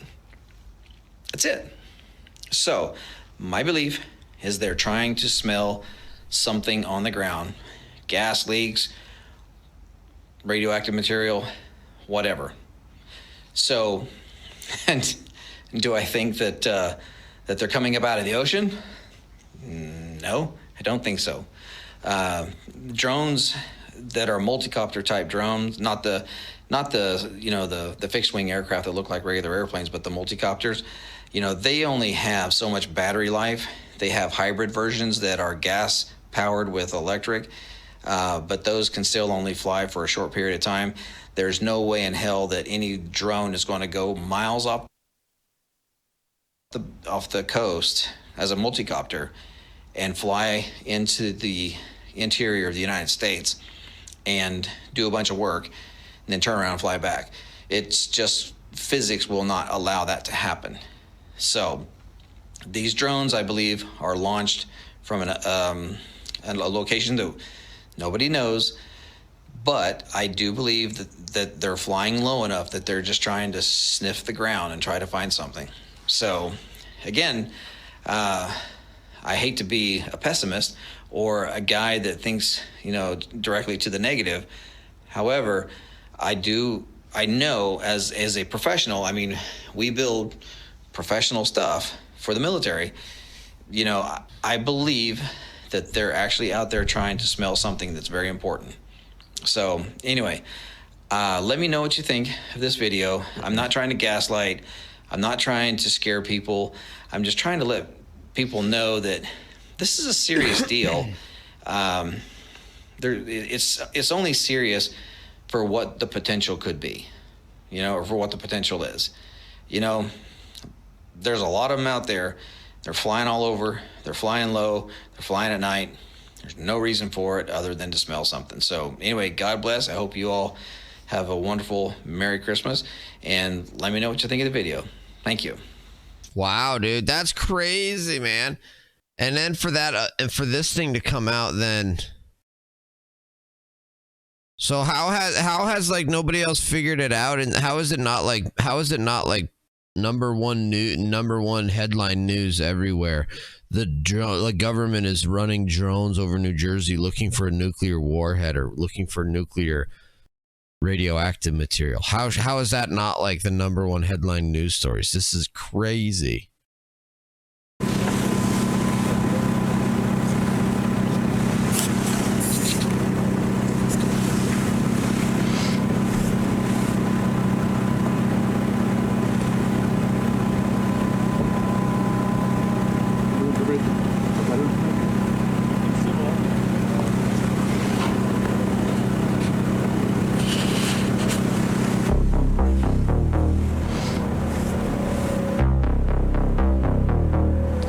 So this is nuclear detection drone capability from 4 years ago. And you're saying this is what some of these drones look like that people have spotted?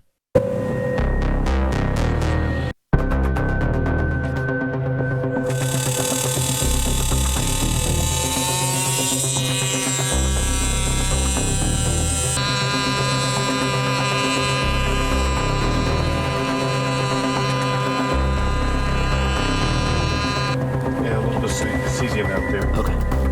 There's cesium here too. So these lighters at 25 mils.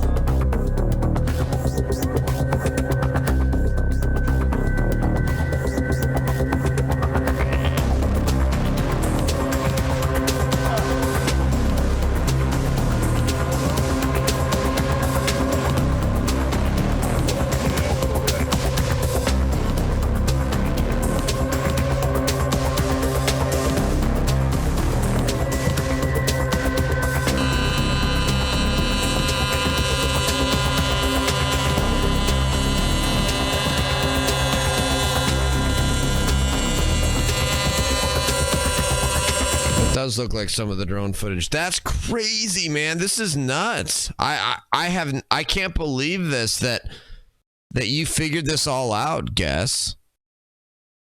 And then Goku Gaines, did you see the story that Guess had from New Jersey? Or did you just see that for the first time here and then you're like, "Oh, that actually matches what that guy said 3 days ago"? Because that's crazy that guy put that out 3 days ago, and then there's that New Jersey stuff. It all makes sense. It does fit. Everything kind of fits. My mind is completely open. Oh, okay, yeah, crazy. But for Russ Vought and Marco Rubio, I don't know any of the president's nominees that well.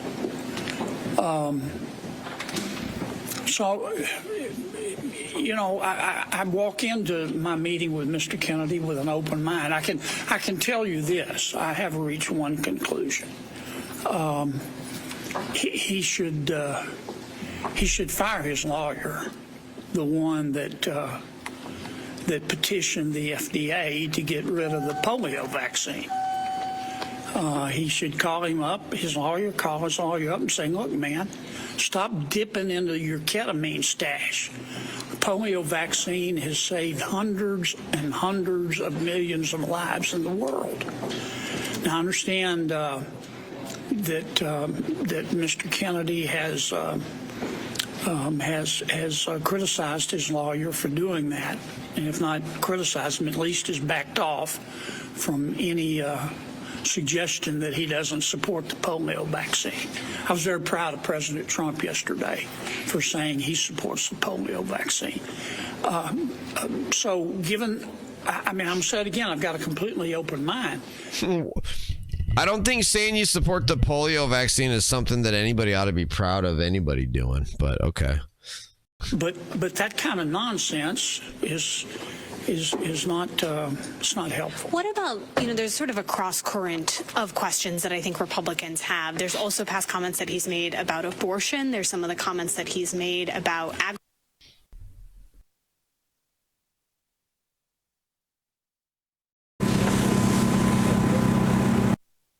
All right. I will guess. I'll tweet it out.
Dude, that's hilarious. That's hilarious that X will not let you link a YouTube video. That's absolutely hysterical.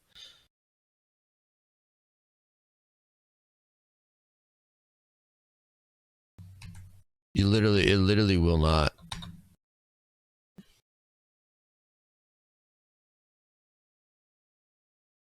There we go. There it is, guest. My Twitch chat figured out what the drones are over New Jersey. They're government drones searching and sniffing for radioactive material because nuclear isotopes have gone missing. Here's a video from 4 years ago. Nuclear searching drones that match vids of New Jersey drones.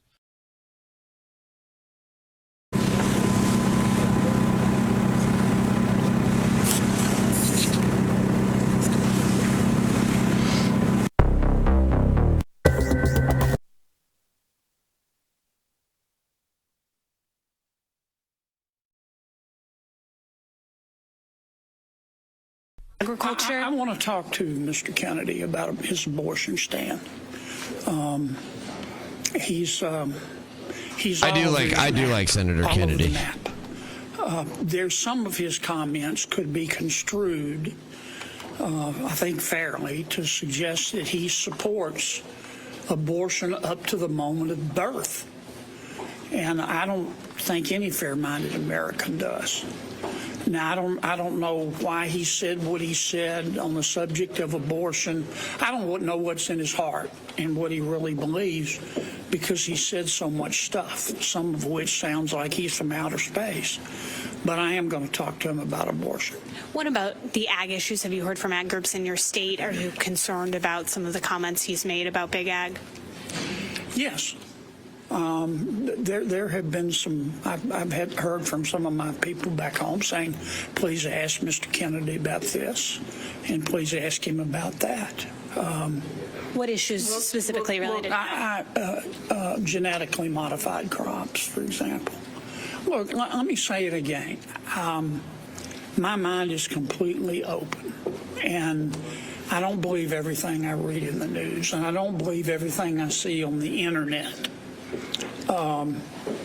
And I'm looking forward to my meeting with Mr. Kennedy. I'm looking forward. I hope to be able to get to a position where I can support him enthusiastically. I'm looking forward to his confirmation hearings. We take those seriously. I know he will too. But I have a lot of questions I have to ask him. That's my job. I hear that,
Hey, everyone.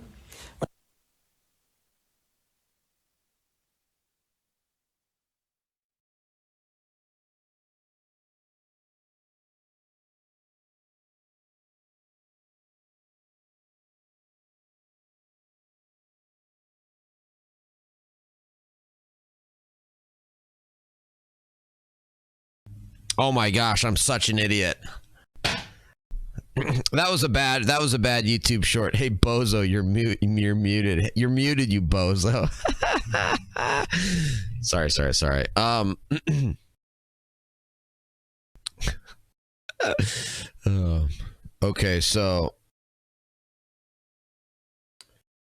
Okay, so here's the deal. Here's a Fox 5 New York piece. Belleville Mayor Michael Melham said he got government reports from the U.S. government saying that there was nuclear material that went missing on December 2nd. That's just out today on December 17th. Brand new news. Remember, 3 days ago, this guy My name's John Ferguson. went viral on TikTok for saying he's a professional drone manufacturer. He thinks these drones are sniffing for nuclear material because that's the only thing that makes sense when you look at how they're behaving. Here's a video from the Nevada National Security Sites from 4 years ago advertising drones that can detect nuclear material, matching some of the videos you're seeing out of New Jersey. It all makes sense. These are government drones searching for nuclear isotopes, radioactive materials.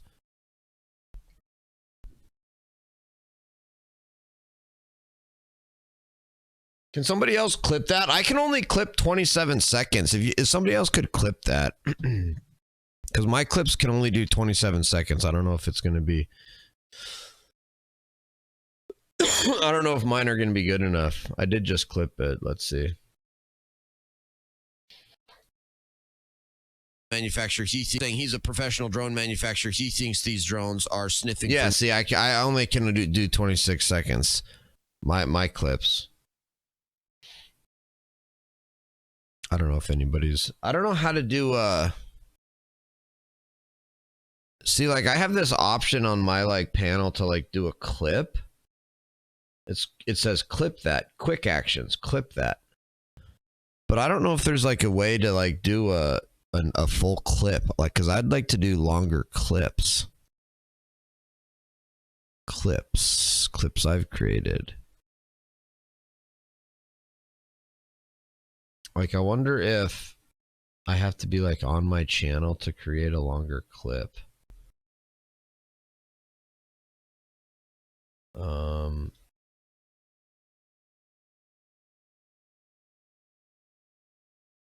Dude, I don't even know how to clip from my actual...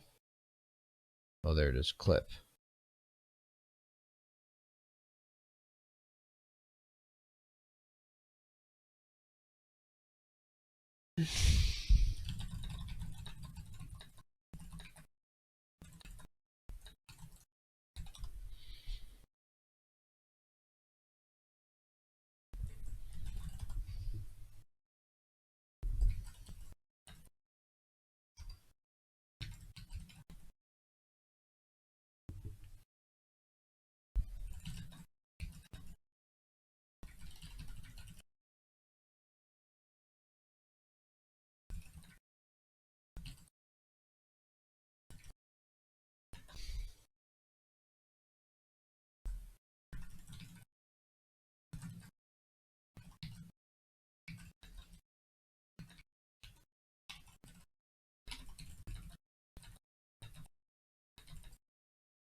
I don't know. I'll tweet. I guess I'll tweet at Twitch support. I'll tweet at Twitch support to see if they know how to change that.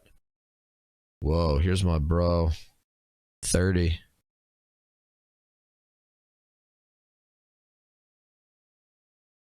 Yeah, what up, guys? Last day to finish this build, and we're out of here. We are going to be staying in a wall tent during winter.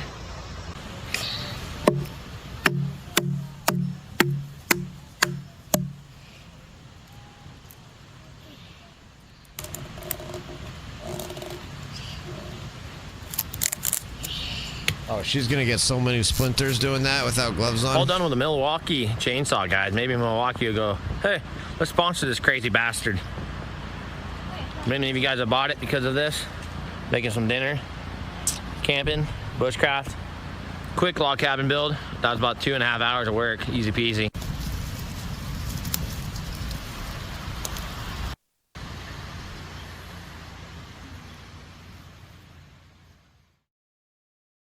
No possible way was that 2 hours. Yeah, well, guys, last day to finish this build, and we're out of here.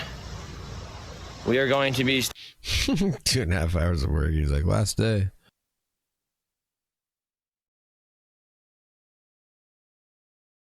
Jeffrey Clark says the isotopes were lost on the 2nd of December. Drones have been going on since late November, so not this.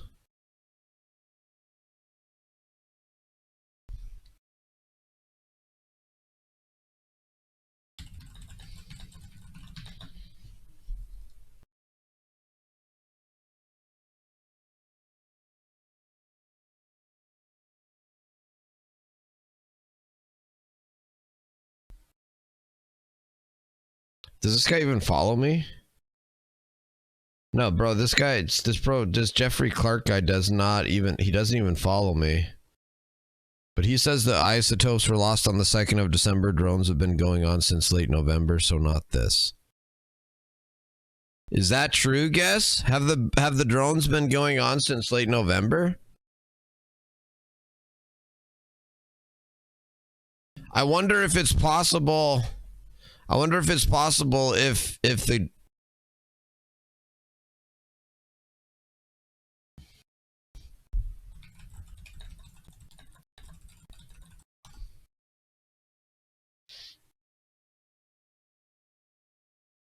wait, so you can do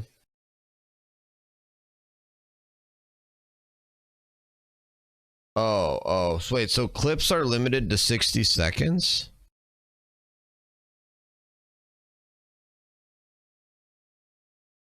Interesting. So what I wonder if I'd be just better off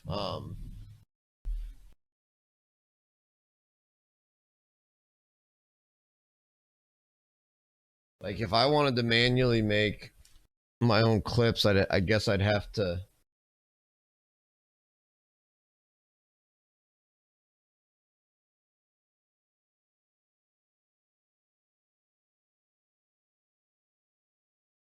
Man, I need to change the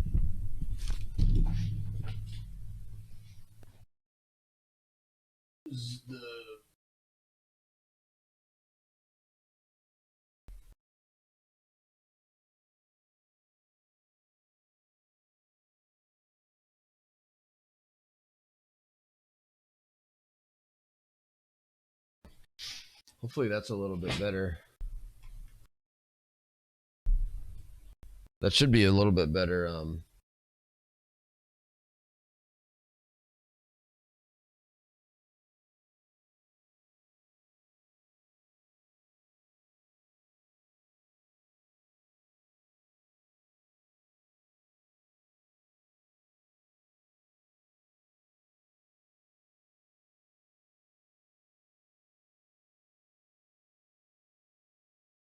Yeah, that's kind of a pain, man.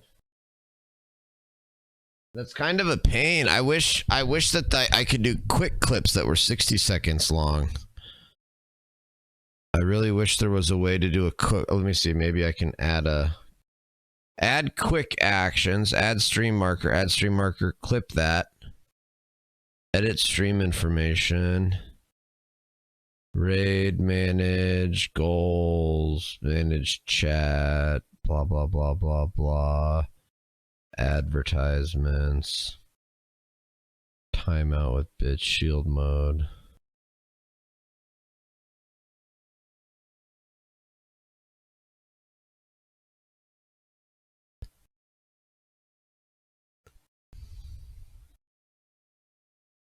Time for lecture to earn 14 cents. Dude, guess. I had some clips. I had some clips recently get like 5,000 views on YouTube. I earned like $2 on those. What you talking about 14 cents? I'm up to making like potentially $2 on some of these. No, they started like last week.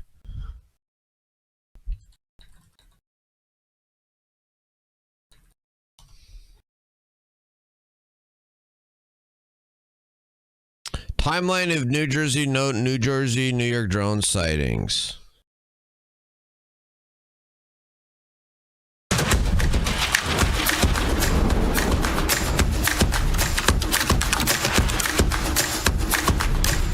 drone sightings in both New Jersey and New York. That's right. It's a story that just keeps taking new twists and turns without any concrete answers. Fox 5's Kendall Green here now with a closer look at everything that's happened so far. Too many twists and turns. Good evening, Stephen and Tasha. It's hard to believe it. Just 2 days, we hit the 1 month mark of drone sightings here in our region. If it seems like we've been in the same stance since day one, that's because not much has changed since we've seen the first sighting all the way back in November.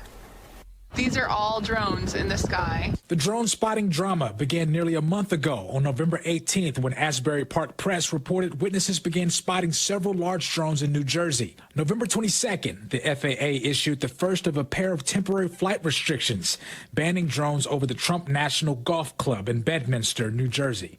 November 25th, the FAA issued a similar temporary flight restriction over the Picatinny Arsenal military base in Morris County. The following day, on the 26th, a school spokesperson at the Raritan Valley Community College in New Jersey said a drone spotting prevented a helicopter from picking up.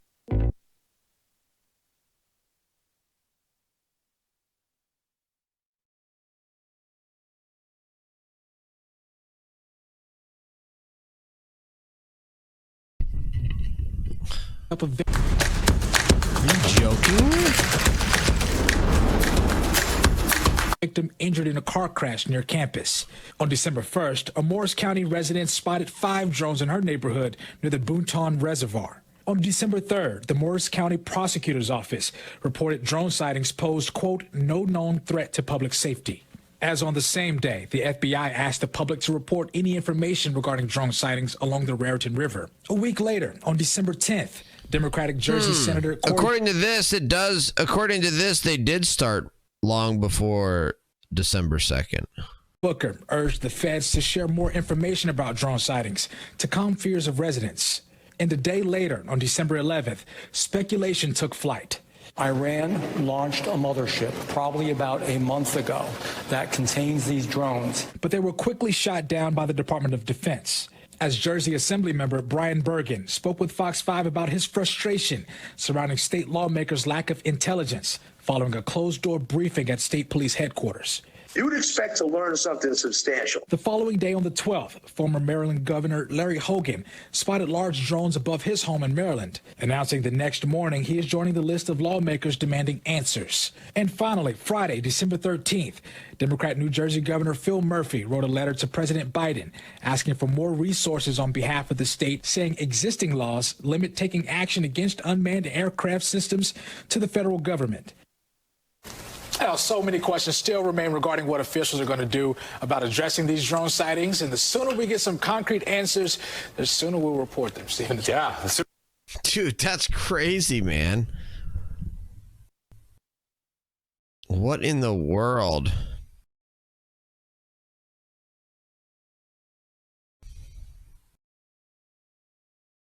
Here's a timeline. November 18th. Witness accounts began spotting several large drones in New Jersey measuring around 6 feet in diameter at night, usually between dusk to 11 p.m., according to the Asbury Park Press, part of the USA Today network. The Morris County Prosecutor's Office in New Jersey says patrolmen from law enforcement spotted the drones. The prosecutor's office says the several agencies, including federal and state law enforcement partners, would coordinate, monitor, and investigate the drone activity.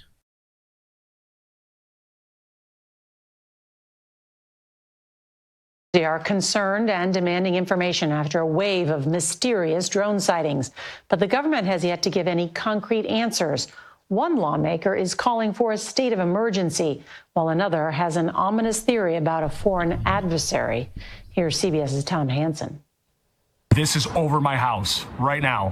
What is that? It's the million-dollar question baffling New Jersey residents looking skyward. They're just pacing back and forth, going very slow. Since last month, dozens of drones mysteriously hovering in the skies at night. Near Morris County, the FAA has now ordered 2 temporary flight restrictions prohibiting drones over this military base and Trump National Golf Club.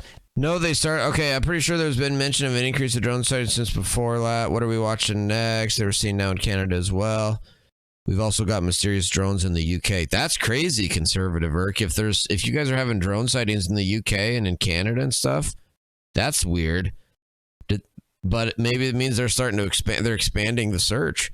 Did they know the nuclear stuff was missing before it ended up in the port? That's a good question, Guess. That's what I mean, I have no idea. Like this December 2nd date, that's just when like a form was filed, right? Guess like they may have they may have known the nuclear stuff was missing or were searching for it, or it had gone missing long before they ever filed some form or report or whatever. If this was nuclear, there could have been spot checks on the containers every day, and did they report long before it arrived in Port Liberty, Newark? Yeah, or maybe it never showed up, or it showed up early. You know, maybe it showed up early and they started looking for. I mean, you know, I have no. You know, this is all so pure speculation.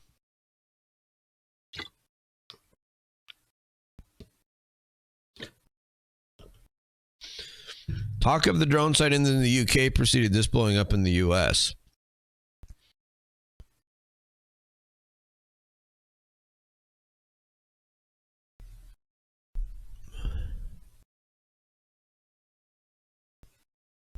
The FAA issues the first of 2 temporary flight restrictions prohibiting drones over Trump National Golf Club Bedminster in New Jersey. The second one, later issued, extended the restriction. The FAA told USA Today the move came at the request of federal security partners. Honestly, it to me it's almost like the FAA issuing these flight restrictions prohibiting drones over Trump National. To me, it's like that's just like almost a misdirection by the government, or sort of that's just more just the government sort of just like doing something weird.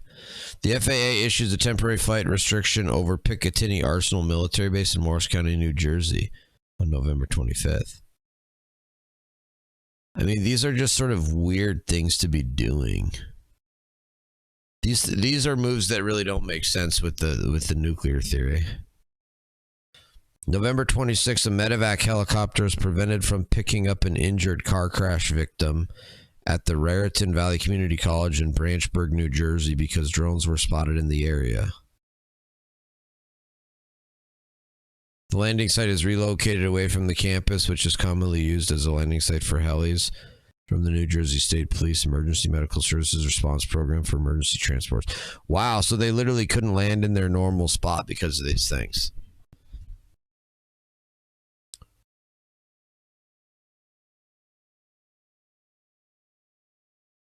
Like, how hard is it to like tell us what these things? This is really weird. All right, December 1st, Morris County resident Janelle Ferrantino sees 5 drones at night in her. That's what's got me so. That's the other answer. Like a lot of these other theories about these drones don't have an answer for. It's like, okay, if your theory about these drones is right, then why won't the government tell us the truth about what these drones are doing?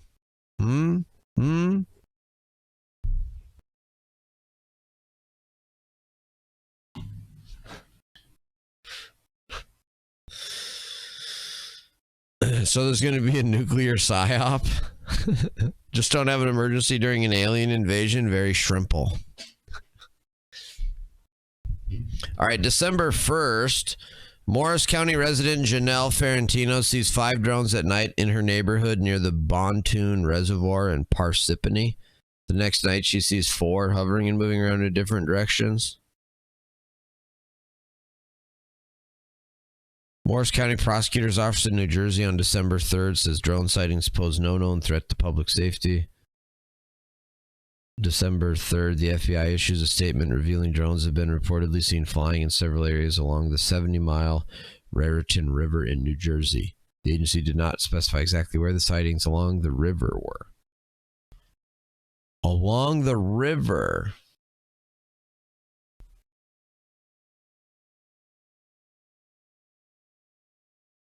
Kind of makes sense that you'd be going along the river if you were searching for something, simply because the river is a place where there's movement and transit, obviously. So it's like, oh, okay. Like if the drones were searching for something, like that kind of would make sense that they would be going along the river. Also, you might be going along the river if you were searching for, hey, is any nuclear isotopes or radioactive material like getting into the water supply? You might search like the river, and then if you find stuff in the river, it'd be like, oh shit, where's this coming from? To go from there. You know what I mean? So that kind of matches. Someone got a software to find radio in New Jersey and figure out what the drones are transmitting. Right, Num? Yeah. I don't know what a software to find a radio is, but yeah.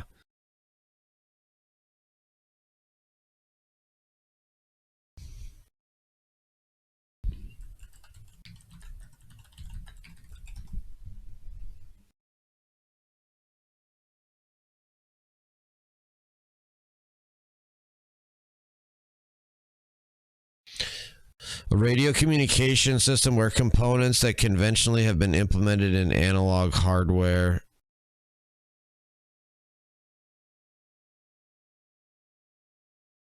are instead implemented by means of software on a computer or embedded system. While the concept of SDR is not new, digital electronics render practical many processes which were once only theoretically possible.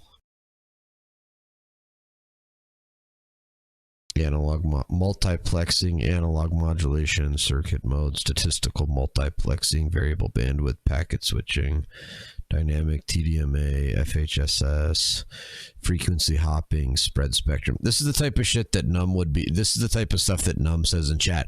Hey, did you guys get your frequency hopping spread spectrum numbers correct today, or did you do FHSS, or do you prefer more, direct sequence spread spectrum discussions, or do you want to do channel access methods or medium access methods or SCFDM or MMCSS, or would you rather talk about capital digital annual ASK, PSK, CPM, FSK?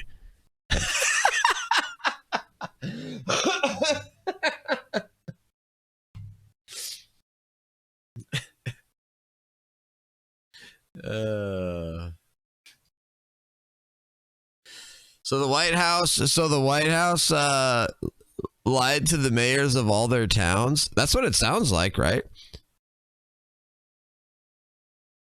People host SDR so you can listen to radio waves all over the world. Really? That's awesome.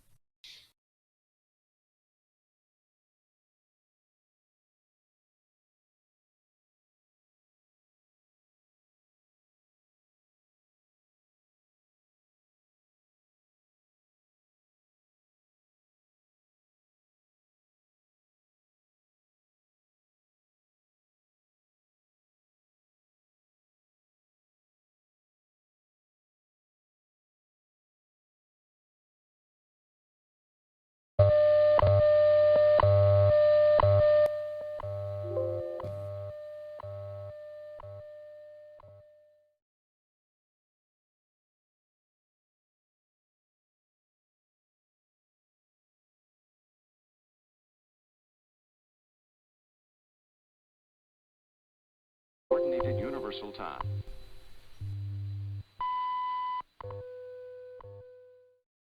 Oh, do I have to manually tune this thing in this? Do I have to manually tune?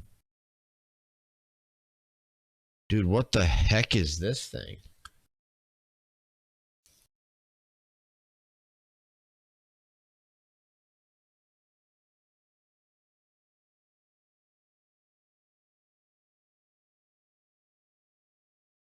That loaded some extension thing. Dude, this is pretty cool. I would be interested in learning more about this. These are not really... I don't understand how this works. Grid, ASL, map, SNR, antenna, loop. I don't know what any of this stuff means.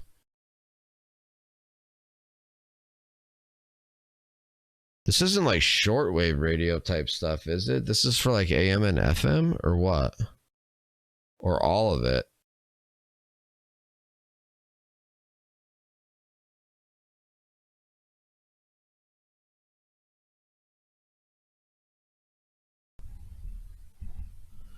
The stream is the radio activity. Yeah, this is interesting. Okay, so that's what I'm it's like a visual thing.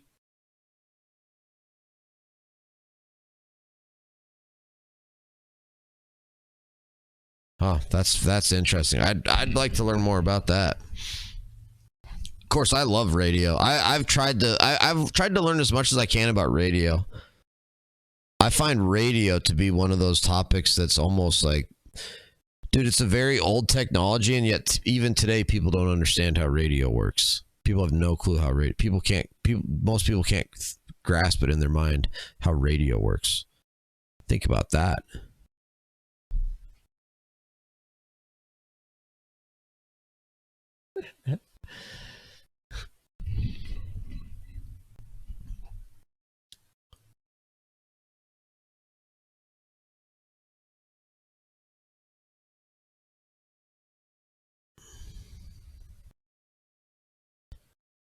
It's how you can meet older people on the spectrum. What is radio is? Oh, that's actually pretty dang funny, if that's what you actually mean by that. Because actually like a lot of like conservative talk radio, a lot of the listeners for that are older folks. When the Russians were invading Ukraine, I was listening to Ukrainian Russian-based SDR sites for military operations. Some people found activity. Wow, dude, that's crazy, Num. That's awesome.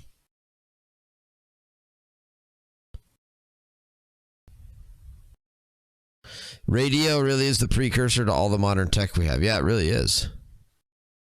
Manipulation of radio waves is the closest thing we have to magic. Yeah, no, it's mind-boggling, conservative. When you really start thinking about radio, it's freaking cool as all get out. It's like, it's absolutely, it's like proof God exists. What's like one of those types of things when you learn about scientifically that you're like, whoa, this God has to exist. There's no other way. December 10th, Senator Cory Booker posted a letter urging agencies to investigate drone sightings.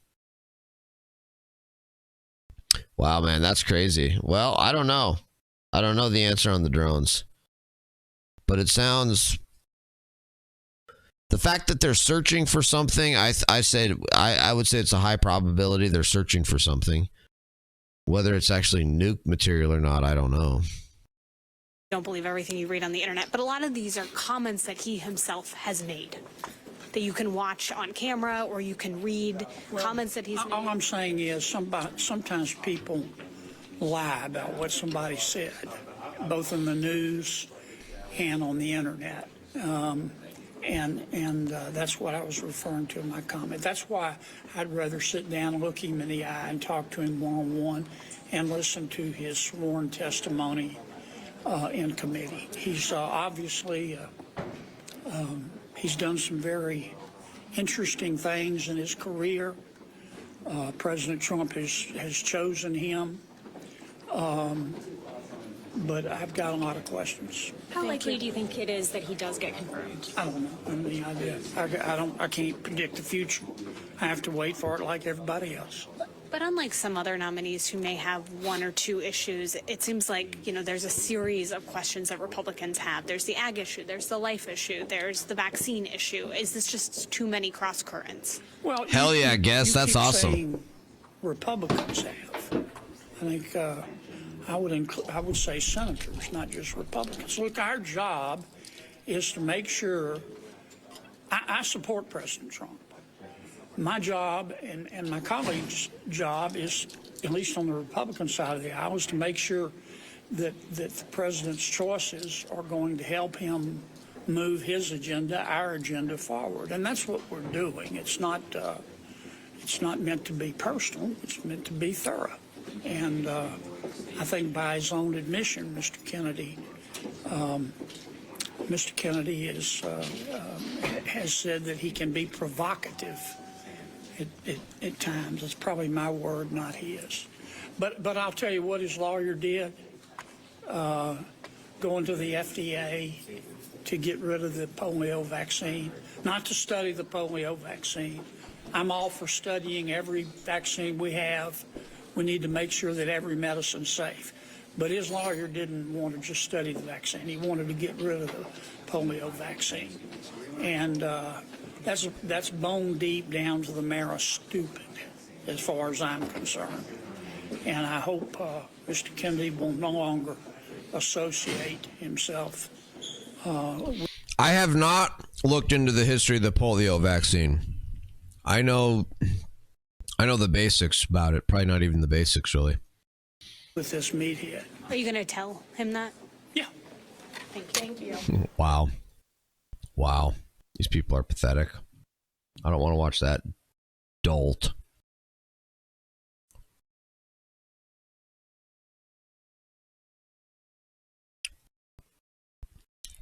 Dude, the Democrats are now getting asked about Democrats joining Doge.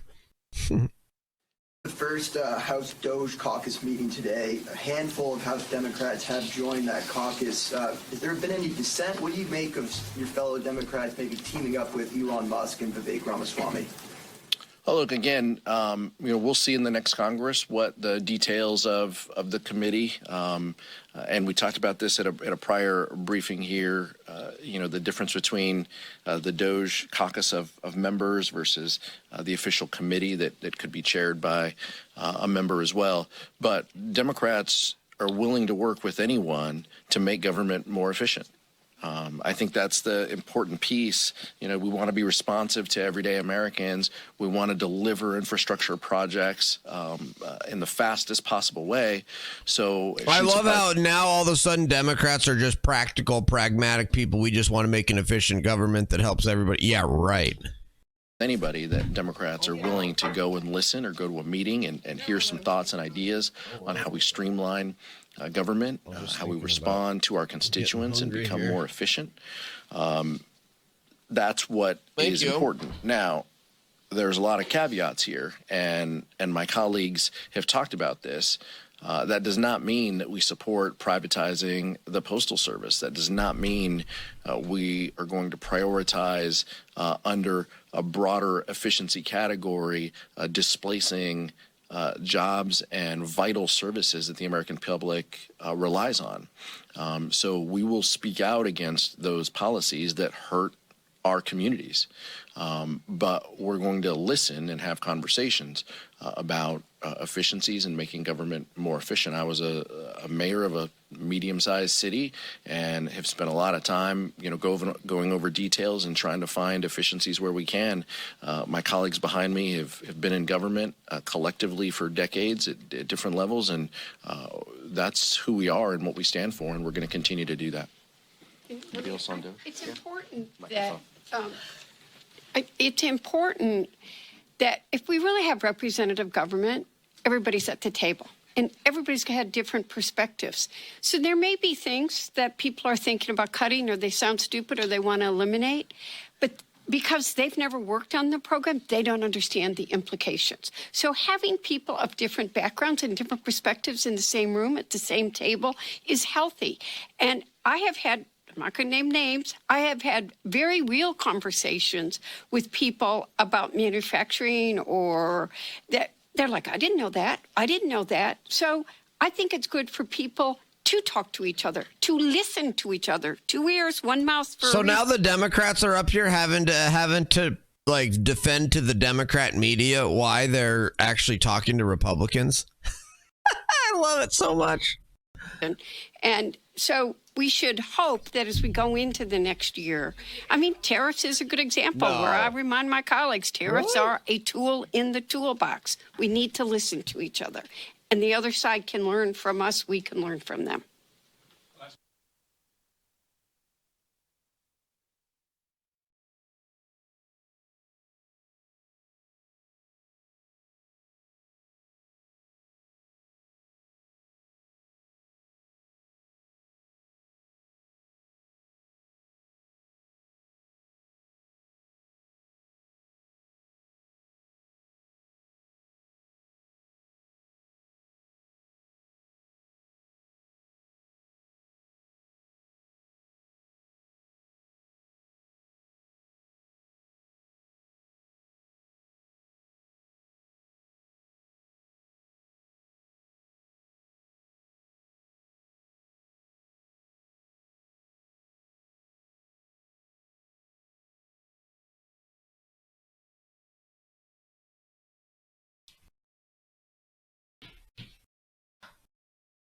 All right, guys. I'm actually gonna end the stream and take a break and go eat some food, and then from there I'm gonna come back. So I'm gonna make myself some food though. But if you guys want to raid,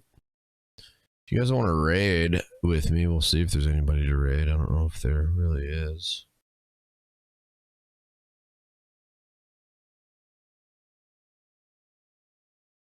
Pentuple TV is streaming, so.